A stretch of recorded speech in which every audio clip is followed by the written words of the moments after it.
지난 주일에 말씀드린 것처럼 오늘 저희가 함께 읽은 본문의 배경은 민수기 32장에 기록된 사건입니다. 르우벤 지파와 갓 지파 사람들은 모세에게 요단강 동편 지역의 땅을 달라고 요구했습니다. 목축을 하기에 적합한 땅이라는 이유 때문이었습니다. 그런데 모세는 그들의 요구가 하나님을 떠나는 행위라고 하면서 강하게 꾸짖었습니다. 목축할 만한 땅이라는 그들의 말에는 죄된 의도가 숨겨져 있었습니다. 처음에는 정말 순수한 의도로 그 땅을 바라보았을 것입니다. 그런데 잠시 후에 다른 의도, 이 죄된 의도가 차고 들어온 것입니다. 그러한 사실을 모세가 알고 꾸짖은 것입니다. 이는 분명 하나님께서 보게 하신 것입니다. 사랑하는 여러분, 이러한 모습이 죄로 타락한 모든 인간 안에 있다는 사실을 기억해야 합니다. 인간의 모든 행위는 죄로 변질되어 있습니다. 그러니까 사람들의 행위를 고지고대로 보지 말자, 이런 이야기를 하는 것일까요? 쟤는 무슨 꿍꿍이가 있을 거야. 분명히 무슨 의도를 가지고 있어 라고 판단하자는 이야기를 하는 것일까요? 그렇지 않습니다. 오늘 본문 14절 15절을 다시 한번 읽어보도록 하겠습니다. 제가 읽겠습니다. 너희의 처자와 가축은 모세가 너희에게 준 요단 이쪽 땅에 머무르려니와 너희 모든 용사들은 무장하고 너희의 형제보다 앞서 건너가서 그들을 돕되 여호와께서 너희를 안식하게 하신 것 같이 너희의 형제도 안식하며 그들도 너희의 하나님 여호와께서 주시는 그 땅을 차지하기까지 하라. 그리고 너희는 너희 소유지 곧 여호와의 종 모세가 너희에게 준 요단 이쪽 해 돋는 곳으로 돌아와서 그것을 차지할지니라. 아멘. 자, 15절 말씀에 보니까 여호와께서 너희를 안식하게 하신 것 같이 라는 말을 합니다. 모세에게 혼인한 르우벤 갓 지파 사람들은 앞장서서 싸우겠다는 약속을 합니다. 그리고 요단강 동편 지역의 땅을 분배받습니다. 하나님께서 그들에게 주신 거예요. 요단강 동쪽 지역은 이미 이스라엘이 점령했기 때문에 사실상 요단강 동쪽 지역의 땅을 분배받은 지파들은 전쟁이 끝난 거예요. 전쟁이 끝난 것을 안식이라고 표현하는 것입니다. 여러분, 이상하지 않나요? 그들은 분명히 순수하지 못한 의도, 정직하지 않은 죄악된 의도와 명분을 가지고 땅을 달라고 요구했어요. 그래서 모세에게 혼이 났죠. 그런데 어떻게 됐습니까? 안식에 들어갔어요. 땅을 분배받았어요. 죄악된 의도와 명분으로 요구한 땅을 하나님이 들어주셨다는 거예요. 죄악된 의도와 명분을 가지고 요구한 땅을 하나님이 주셨다는 거예요. 사랑하는 여러분, 이러한 사실이 무엇을 말해주는 것일까요?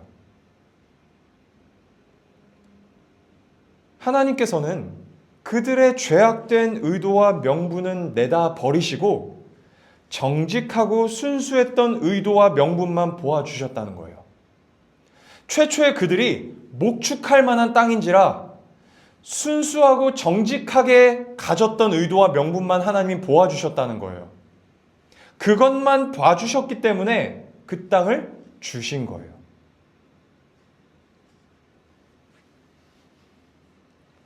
얼마 전에 유퀴즈 온 더 블럭이라는 프로그램에 박재현 소장님이라는 분이 출연을 하셨습니다. 이분은 다른 사람과 대화하고 소통하는 방법을 가르치는 일을 하시는 분이세요.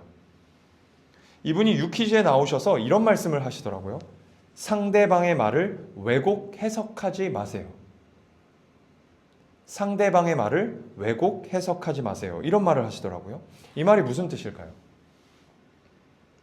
예를 들면 이런 거예요. 제가 저희 아내한테 뜬금없이 여보 고마워 라는 말을 했어요. 그런데 아내가 이렇게 반응을 하는 거예요. 뭐야 갑자기? 뭐 잘못했지? 혹은 왜? 또 뭐가 갖고 싶은데?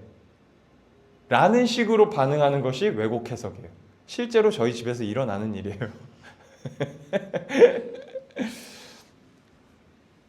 제가 설교 시간에 자주 하는 말이 있습니다. 사랑하는 여러분. 사랑하는 여러분. 그런데 왜곡 해석하는 사람은 속으로 이 말을 듣고 이렇게 해석을 하는 거예요. 거짓말하고 있네. 거짓말하고 있네. 이런 생각을 속으로 하면 다행인데 이걸 입 밖으로 끄집어내서 다른 사람들에게 표현을 하면 관계가 어려워진다는 거예요. 상대방의 말을 왜곡해서 듣지 않고 있는 그대로 듣는 사람이 소통을 잘하는 사람이라는 거예요. 그런 말씀을 하시더라고요. 사랑하는 여러분, 오늘 본문의 하나님은 왜곡해서 보지 않으셨습니다. 왜곡해서 보지 않으셨어요. 왜곡해서 보지 않으시고 실제로 왜곡된 인간의 의도와 명분을 보셨지만 못 본 척 하셨어요. 좋은 것만 취하셨어요. 실제로 왜곡된 인간의 의도와 명분을 분명히 보셨지만 좋은 것만 취하셨어요. 왜곡된 모습을 보셨지만 그들이 돌이키는 모습을 보시고 못 본 척 해주신 거예요.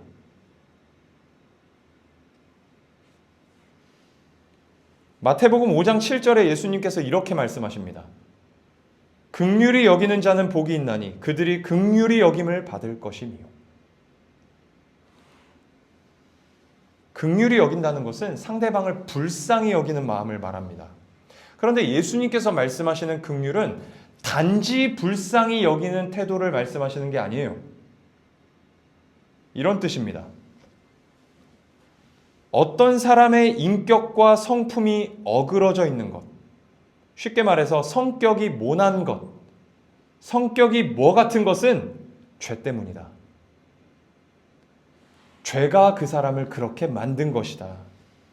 네가 만약 다른 이의 어그러진 모습이 죄 때문이라는 것을 알고 믿는다면 그를 긍휼히 여겨주어라. 그의 이상하고 모난 성품과 성격과 성깔과 성질을 불쌍히 여겨주어라 라고 말씀하시는 거예요.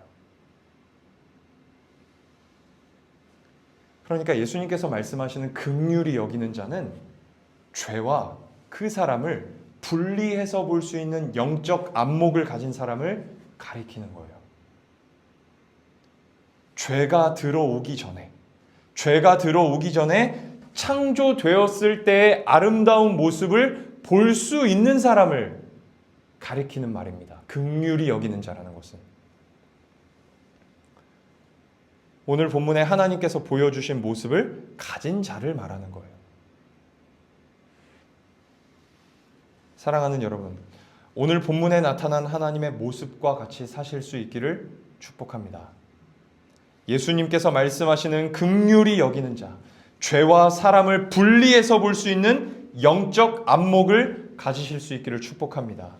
죄가 망가뜨려 놓은 모습은 못 본 척 해주고 좋은 모습, 좋은 의도, 좋은 마음만 볼 수 있는 영적 안목을 달라고 기도하시기를 축복합니다. 누가 식당에 와서 왜 이건 이렇고 저건 저래요? 라고 물으면 말을 왜 저 따위로 해? 가 아니라 배가 많이 고프구나. 맛있는 밥을 차려 주어야겠다 라고 하세요. 10만 원을 주겠다고 했는데 왜 100만 원 안 주냐고 하는 사람이 있으면 지가 잘못 알고 와서 왜 나한테 이래?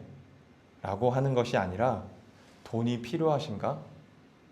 돈을 못 받으셔서 어쩌지? 그렇게 말하세요. 조금만 건드려도 버럭하는 친구가 있다면 쟤는 왜 별것도 아닌 것 같고 저래? 성격이 왜 저래? 라고 하는 것이 아니라 저 친구는 나보다 고통을 많이 느끼나? 어디가 아픈가? 왜 그럴까? 라고 생각해 보세요. 사람이 적으면 예를 들기가 되게 쉬워요. 하나하나 다 예를 들 수가 있어요. 여러분, 보거를 먹으려면 어떻게 해야 되죠? 보거를 먹으려면 맛있게 먹어야죠. 독을 빼야 되죠. 독을 빼지 않고 보거를 먹으면 죽어요. 마찬가지로 다른 이가 가지고 있는 그 죄의 독을 빼고 보세요. 독이 든 채로 상대방을 보고 독이 든 채로 상대방을 판단하면 결국 그게 나를 죽입니다. 죄 때문에 어그러진 상대방의 모습은 못 본 척 하십시오. 못 본 척 해주세요.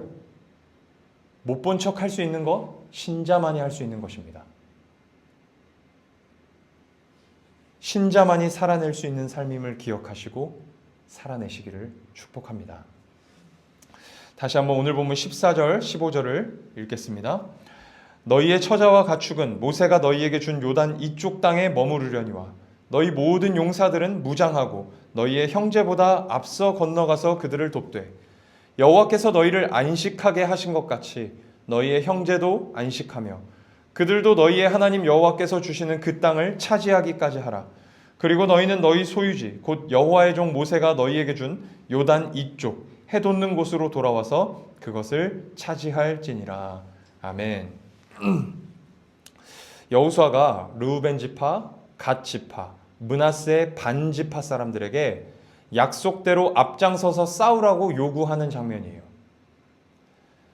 이 말을 들은 두 지파 반 사람들이 여호수아에게 순종하겠다고 대답합니다. 16절입니다. 그들이 여호수아에게 대답하여 이르되 당신이 우리에게 명령하신 것은 우리가 다 행할 것이요 당신이 우리를 보내시는 곳에는 우리가 가리이다.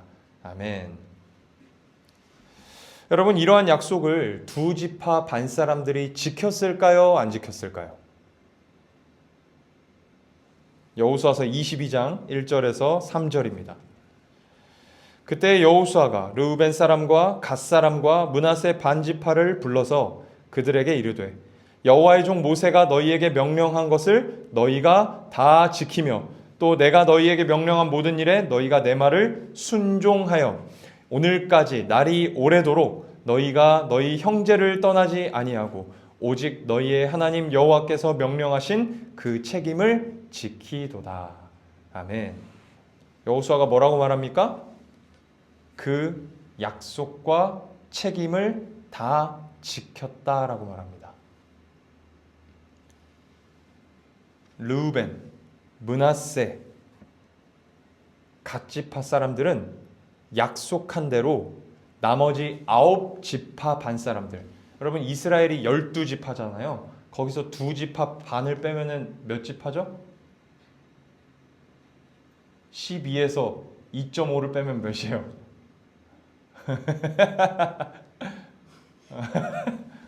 좀 이따 남아.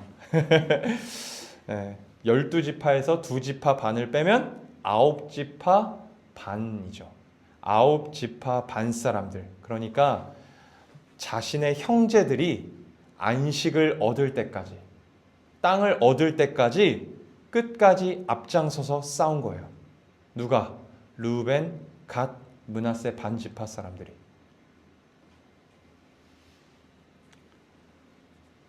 사랑하는 여러분, 우리에게도 이와 같은 형제가 계십니다. 누구십니까? 바로 예수 그리스도시죠. 예수 그리스도는 하나님 아버지의 하나밖에 없는 아들이세요. 독생자이십니다. 그런데 하나님께서는 그 하나밖에 없는 아들을 십자가에 내어주시고 다른 자녀들을 입양하셨어요. 그게 누구입니까? 우리 신자들이에요. 우리는 하나님의 은혜로 입양된 자녀입니다. 유식한 말로 양자라고 하죠. 다시 말해 예수님은 하나님의 맏아들이시고 입양된 우리는 예수 그리스도의 형제인 거예요. 우리의 형제이신 예수님은 우리를 안식으로 이끄시기 위해 희생과 죽음을 감수하시고 앞장서서 나가셨습니다.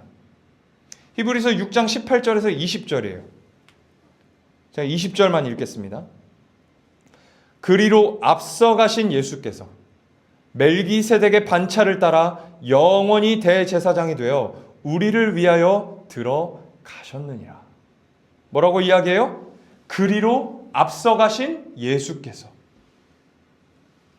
예수 그리스도께서 우리를 앞서가신 것은 우리를 위해 앞서가신 거예요.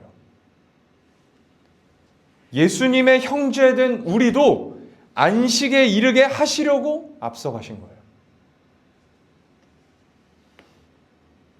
그렇다면 우리를 앞서가신 예수님, 이미 안식에 들어가신 부활하신 예수님은 저 멀찌감치 앞에 가셔서 손은 들고 계실까요?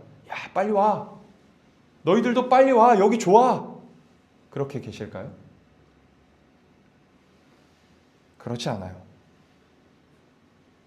안식에 들어가신 우리 부활하신 예수님은 지금도 성령으로 우리와 함께 하시고 우리 앞에서 함께 싸우고 계십니다.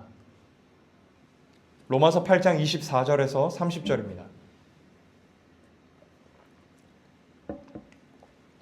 우리가 소망으로 구원을 얻었음에 보이는 소망이 소망이 아니니 보는 것을 누가 바라리요. 만일 우리가 보지 못하는 것을 바라면 참음으로 기다릴지니라. 이와 같이 성령도 우리의 연약함을 도우시나니 우리는 마땅히 기도할 바를 알지 못하나 오직 성령이 말할 수 없는 탄식으로 우리를 위하여 친히 간구하시느니라. 마음을 살피시는 이가 성령의 생각을 아시나니 이는 성령이 하나님의 뜻대로 성도를 위하여 간구하심이니라. 우리가 알거니와 하나님을 사랑하는 자 곧 그의 뜻대로 부르심을 입은 자들에게는 모든 것이 합력하여 선을 이루느니라. 하나님이 미리 아신 자들을 또한 그 아들의 형상을 본받게 하기 위하여 미리 정하셨으니 이는 그로 많은 형제 중에서 맏아들이 되게 하려 하심이니라. 또 미리 정하신 그들을 또한 부르시고 부르신 그들을 또한 의롭다 하시고 의롭다 하신 그들을 또한 영화롭게 하셨느니라. 아멘. 성령께서 우리의 연약함을 도우신다라고 지금 바울이 말해요. 26절에. 우리의 연약함을 도우신다. 근데 그 이유가 뭐라고 이야기합니까? 또 26절에 성령께서 말할 수 없는 탄식으로 우리를 위하여 간구하신대요. 이유가 뭘까요? 28절에 합력하여 선을 이루시려는 것이라고 말해요. 그러니까 신자의 죄와 연약함으로 인해 안식에 들어가지 못하는 일이 없도록, 안식에 들어가지 못하는 일이 없도록 성령께서 도우시는 거예요. 신자의 죄와 연약함으로 인해서 안식에 들어가지 못하는 일이 없도록 성령께서 도우시는 것이라는 말이에요. 또 29절에 맏아들 되신 예수 그리스도의 형상을 본받게 하시려고 도우시는 거라고 말해요. 예수 그리스도의 형상을 본받게 하시려고 성령이 말할 수 없는 탄식으로 우리를 위하여 간구하시는 거예요. 언제? 지금. 여러분, 예수 그리스도의 형상을 본받는 게 안식일까요? 안식이에요. 왜요? 죄로부터 완전히 자유케 되는 거예요. 그게 안식이에요. 또 30절에서는 우리를 영화롭게 하시려고 성령께서 도우신다고 말해요. 우리를 영화롭게 하시려고 성령이 말할 수 없는 탄식으로 지금도 기도하고 계시는 거예요. 여러분, 영화롭게 되는 거, 예수 그리스도의 형상을 본받는 것과 같은 말이에요. 빌립보서에서도 비슷한 이야기를 합니다. 빌립보서 2장 13절에서 15절입니다. 너희 안에서 행하시는 이는 하나님이시니 자기의 기쁘신 뜻을 위하여 너희에게 소원을 두고 행하게 하시나니 모든 일을 원망과 시비가 없이 하라.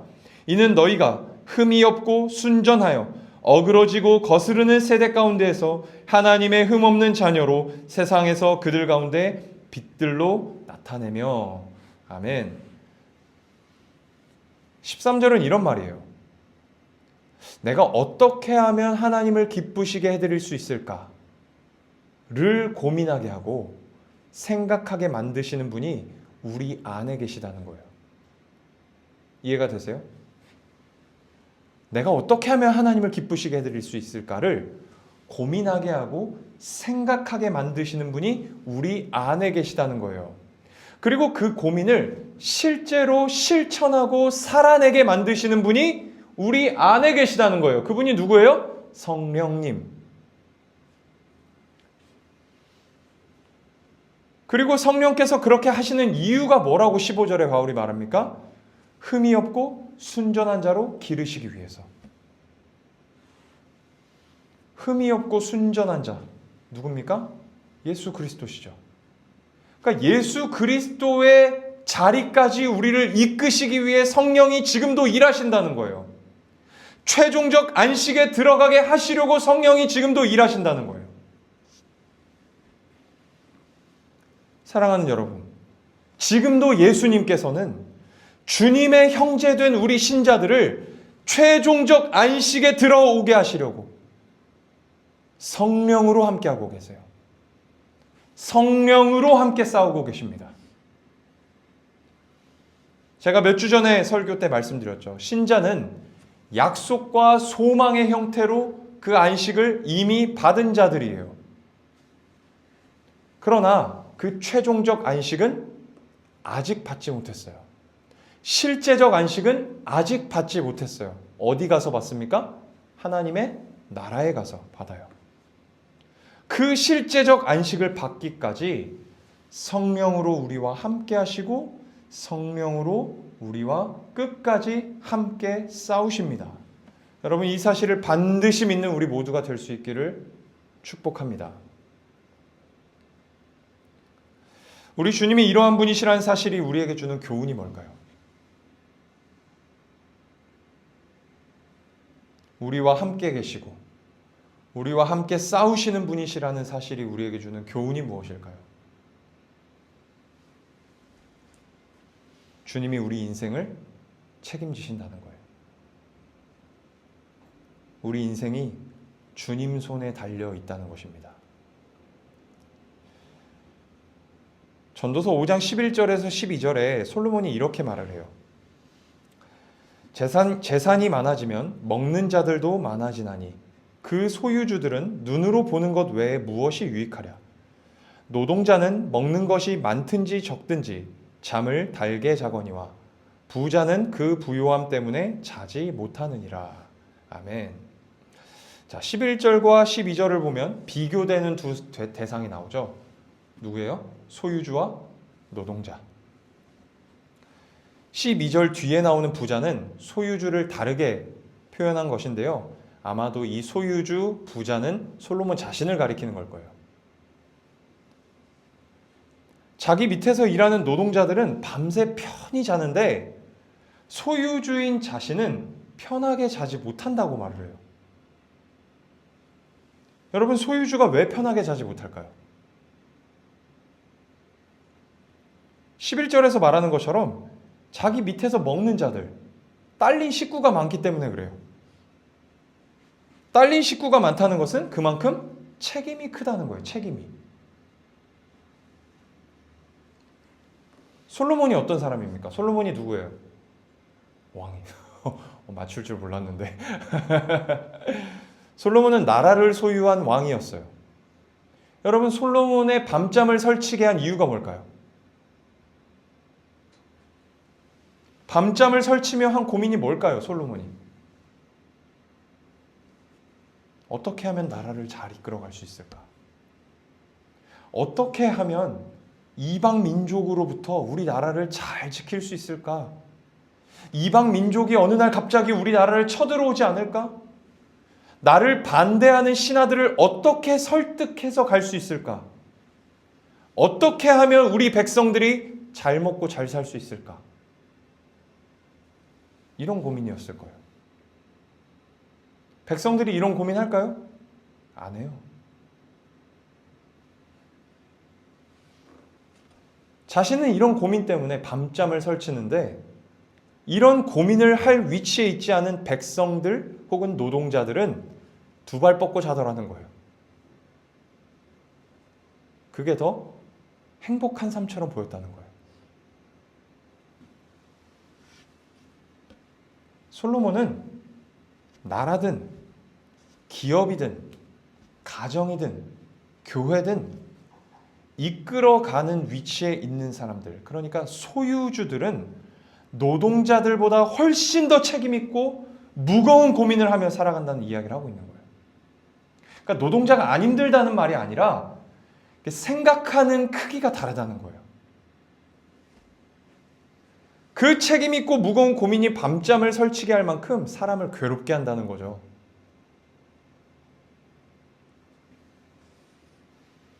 그러니까 자영업 하지 말고 직장 다녀라. 뭐 이런 이야기를 하는 것일까요?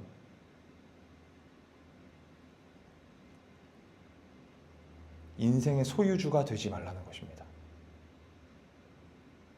소유주의 자리는 하나님께 맡기고 철저히 노동자로서의 삶을 살라는 거예요. 그래야 행복한 삶을 살 수 있다는 것입니다. 전도서 5장 18절에서 19절입니다. 잘 읽어보세요. 사람이 하나님께서 그에게 주신 바 그 일평생에 먹고 마시며 해 아래에서 하는 모든 수고 중에서 낙을 보는 것이 선하고 아름다움을 내가 보았나니 그것이 그의 몫이로다. 또한 어떤 사람에게든지 하나님이 재물과 부유를 그에게 주사 능히 누리게 하시며 제 몫을 받아 수고함으로 즐거워하게 하신 것은 하나님의 선물이라. 무슨 이야기를 하는 것입니까? 우리가 이 땅에서 누리고 있는 모든 것, 먹고 마시는 것, 일하는 것, 직장 다니는 것, 우리가 쌓아놓은 재물, 이 모든 것이 하나님이 우리에게 주시는 몫이라는 거예요. 소유주가 노동자에게 주는 월급 같은 거라는 거죠. 이 사실을 인정하고 믿는 인생은 밤잠을 설칠 일도 없고 스트레스 때문에 편두통에 시달릴 일도 없고 편하게 행복하게 살 수 있다는 이야기예요.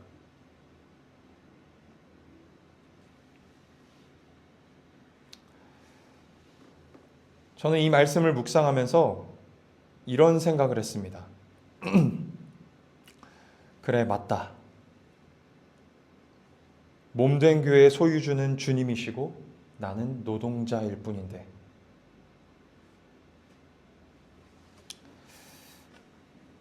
저는 연예인도 아닌데 인스타그램 계정을 3개나 가지고 있었습니다. 한 개의 계정은요, 가장 처음, 그러니까 제가 20대 초반에 군대 막 전역하고 만들어서 한소망교회 사임하기까지 가지고 있었던 계정이에요. 그러니까 팀진우가 그 계정이죠. 그리고 또 한 개는 자인배라고 하는 계정을 가지고 있는데 한소망교회 사임하고 나서 만든 계정이에요. 그러니까 한소망교회 청년들이 잘 사는 모습 보기 싫어서 그 계정을 만들었어요. 그리고 나머지 한 개는 이제 몸된 교회 이름으로 된 계정이에요. 제가 교회를 개척하고 나서 어떤 게시물을 올릴 때마다 3개 계정에다 다 게시물을 올렸어요. 왜 그랬을까요? 3개 계정에 팔로우 되어 있는 사람들 중에 그 게시물을 보고 우리 교회에 올 수도 있다고 믿었기 때문에 그렇게 한 거예요. 그거 보고 누군가 올 거라고 믿었어요. 실제로 한 명이 왔죠. 그런데 이번 주에 제가 기도를 하는데 하나님께서 개척하기 전에 주셨던 마음이 이렇게 떠올랐어요. 어떤 마음이었냐면 제가 정말 기대하지 않은 사람, 정말 제 생각 밖에 있는 사람을 보내주실 것이라는 마음이었어요. 그런데 그 마음 다 잊어버리고 제 기대 안에 있는 사람, 제 생각과 범위 안에 있는 사람을 기대하며 게시물을 올리고 있었고 거기에 마음과 시간과 기대를 쏟고 있었다는 마음이 들었어요. 그 마음을 깨닫고 2개의 계정을 제 스마트폰에서 로그아웃 시켰어요. 그러니까 몸된 교회 계정을 빼고는 다 들어가지 않기로 결정했어요. 하찮은 제 기대, 하찮은 제 생각과 범위를 내려놓고 정말 하나님이 보내주시는 사람을 기대하려는 아주 작은 저의 결단인 것이죠. 몸된 교회의 소유주 되시는 하나님께서 하나님의 방법으로 이 공간을 채우실 것이고 나는 그저 노동자에 불과하다는 믿음을 가지기로 한 것입니다. 하나님이 시키시는 일 그저 하고 이렇게 4명으로 가게 하시면 4명이 가고 그렇게 행복하게 살자. 그렇게 결단을 한 것입니다. 사랑하는 여러분, 여러분은 여러분 인생의 소유주입니까? 노동자입니까? 노동자로 사십시오. 하나님께서 우리 인생에 지금 주고 계시는 것에 만족하며 사십시오. 그것에 만족하지 못하고 내가 내 인생의 소유주가 되어서 더 많은 것을 가져야겠다, 더 많은 것을 누려야겠다 하면 인생이 괴로워지는 거예요.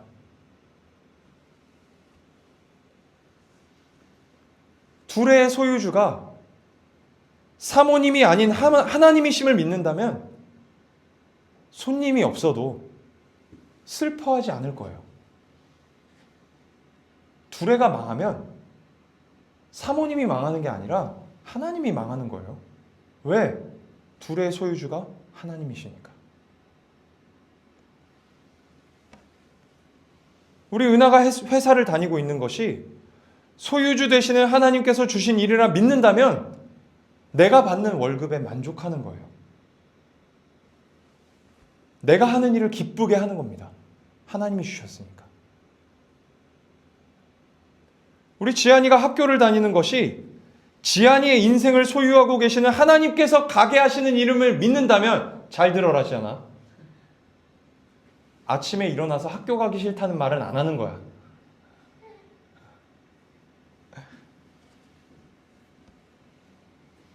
말씀을 맺겠습니다. 우리의 형제 되시는 예수님께서는 지금도 성령으로 우리와 함께하고 계십니다. 우리가 최종적 안식에 들어가는 그날까지 앞장서서 우리와 함께 싸우실 거예요. 우리 인생은 주님께 달려 있습니다. 이 사실을 믿고 주님이 우리 인생의 소유주이심을 인정하십시오. 믿으세요. 그리고 살아내십시오. 그렇게 살 때 내 인생이 진짜 행복하다는 것을 다 가져보고 다 누려본 솔로몬이 말을 해요. 증언하고 있어요. 너는 누려볼 것 다 누려보고 가져볼 것 다 가져보고 그런 말 하냐? 나도 좀 누려보자. 그런 말 하지 마세요. 미련한 거예요.